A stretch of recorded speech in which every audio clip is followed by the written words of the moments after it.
Hey, slightly odd position because I'm having to. Hello, trying again. Slightly, whoa, not zoom. Hello, slightly odd position as having to, force plug into wall. Today was awesome. Started out ironically.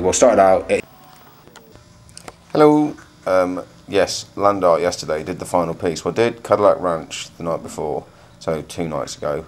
As the biggest storm system I think I've ever seen, or biggest cloud. It was absolutely massive. It kind of appeared sort of driving back from New Mexico, and just got bigger and bigger and bigger and bigger and bigger till literally it was everywhere. And it wasn't just like a little line making up the front, it was huge. And as I got to Cadillac Ranch, there was thunder everywhere, which was like, no, you couldn't hear thunder, but there was lightning everywhere. And like, because Texas is so flat, like Norfolk flat, you could see it for maybe 100, 150 miles away, and you could see the lines. It was not just the line of the lightning as it went down, but afterwards you could see the effect on the cloud and everything. Hopefully the picture of it will come out, but that was pretty special. So the general opinion was 2 nights ago that I wouldn't get to see Amarillo Ramp, because Amarillo Ramp you can't go and see it if it's wet, because it's too hard to get to if it's wet, and you have to go via firm, and it's in the middle of their land, so you can't do anything about it. Basically, if they say no, you can't go.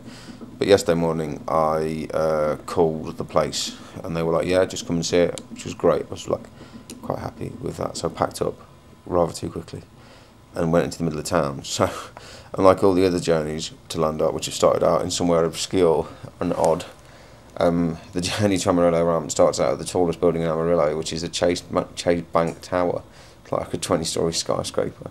So I go in, I have to get my parking validated and all that crap, up to the 12th floor and into this office, and this office is absolutely mad. It's just got Rothkos and Pollocks and Clifford Still and Jeff Koons stuff full of it, and it's just heaving with art, absolutely heaving with just art, probably like replicas or duplicates or copies. Go into this office, and this office is full of like 4 foot, 5 foot high pool balls and just art on the walls and stuff all around.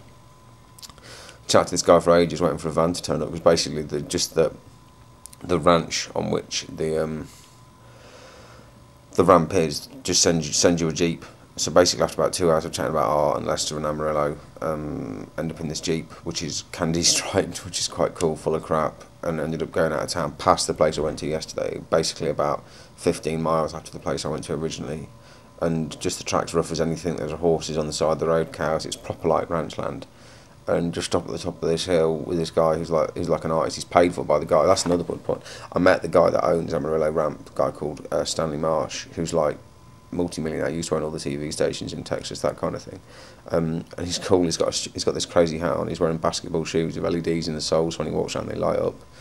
We had a long chat, talked to him for a bit. He said people in England are a bit like rice, and that we're too closely packed together, so we only grow up, we never spread out, and that I should leave. But yeah, a long chat, and it's the first time I think I've ever met someone that's owned a piece of art, well, on a big scale, not like just, a Jack Vetriano or something. And we end up at the ramp, wandering around, and it's pretty special. And the surrealist thing, the weirdest thing, is that it's Smithson's last piece, because Smithson dies making it, and the site where his plane crashes is 50 yards away, 60 yards away, which is, as a kind of as like a biographical thing, it's quite powerful. I was kind of the opinion yesterday that in my mind that I wouldn't want to go to the crash site, and the guy just went, oh, that's the crash site over there, and I was like, oh, okay, yeah, and drove back. Turns out the guy's got that many traffic violations that if he gets stopped again, he goes to prison. And we went past a cop car, and he spent about 5 minutes shitting himself.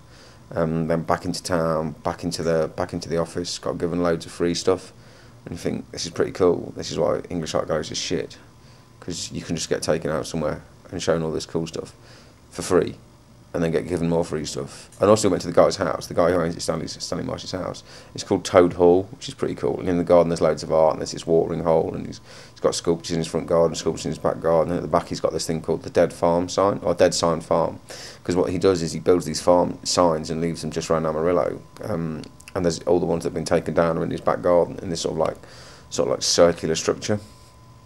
And when I got back, I wandered around Amarillo for a bit and found 6 or 7 of them.